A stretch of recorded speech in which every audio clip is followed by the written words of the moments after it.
Hello guys, in this video we are going to be changing the default admin username for WordPress, and this is good to do because it helps with the security of your WordPress site, because if a hacker knows your username, that is basically half the battle.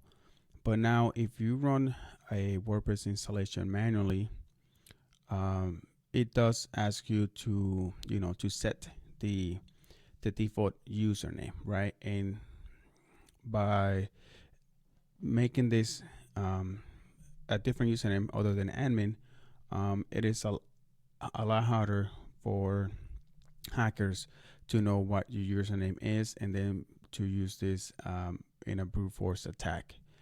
And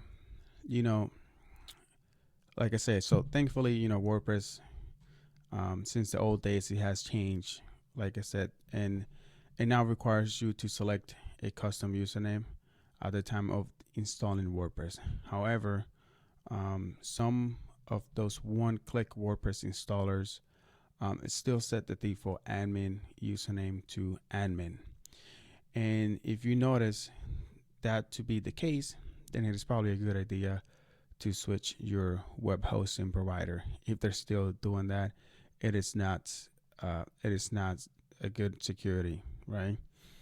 So since WordPress doesn't allow you to change usernames by default, there are 3 different methods that we can use to change the username. One is to create a new admin username and make that a admin, and then delete the old one, right? But just change.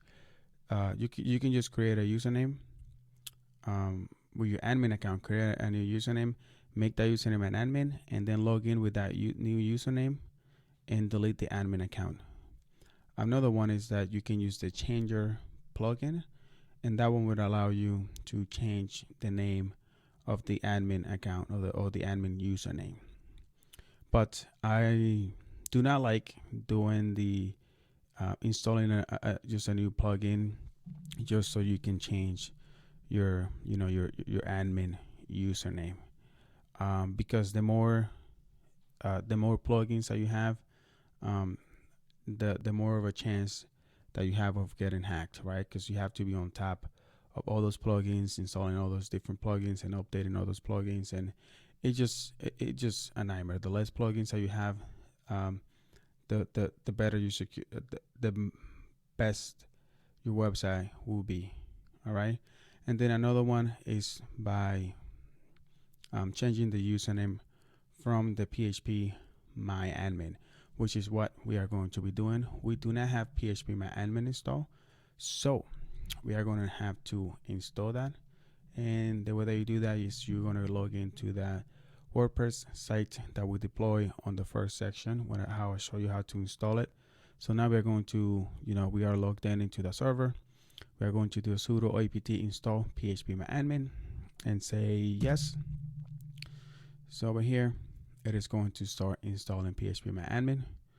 So over here, it's going to ask you, if you read this, so phpMyAdmin must have a database installed and configured before it can be used. This can be optionally handled with the dbconfig or dbconfig command. If you are an advanced database administrator, blah, blah, blah, or if your database has already been installed and configured, you should refuse this option. So we are going to refuse this option. And then we are going to select the Apache 2 for this installation and press OK. Okay, so that is going to start installing the phpMyAdmin. And the phpMyAdmin is basically going to be a web interface that we can log in, and we can make some changes on the database via a web GUI instead of just using the command line, right? It's going to be a lot easier. So let's go ahead and wait for that. Okay, so that you can see that it has been installed. Now what you need to do is go into your website, and then we need to go into /phpMyAdmin. And in here, you need to log in with your PHP credentials. I believe we set that to WordPress. And then the password was admin123456. Yep, yes it is. So now we're going to expand our WordPress database. We are going to go into WP users. And we can see that we have two different users. We have the admin and we have yes sir. So now let's go ahead and press edit over here. And in here, we are going to delete this value. We are going to enter another username over here. So we are going to be naming this El Jefe. So we are going to set go. Awesome sauce. So let's go ahead and log out.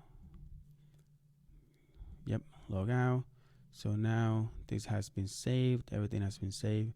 So now if we use El Jefe over here and the same password, we are in. So it still says admin over here, but it is actually El Jefe in here, right? So now that has been changed, and that's how you're able to change the default username of admin if you're using one of those click. It's still showing admin in here, but it's going to show admin in here, but you won't be able to log in as with the username admin, right? This one is just because it was posted like that and it's still there.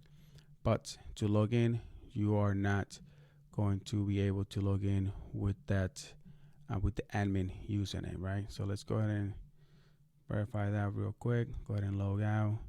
Admin, you see that over here, invalid username. So you cannot log in with the username of admin. So we have been successfully changed the admin username. So now hackers won't know what our usernames are, because we have changed the admin username. So guys, this is it for this video. Thank you for watching. Bye bye.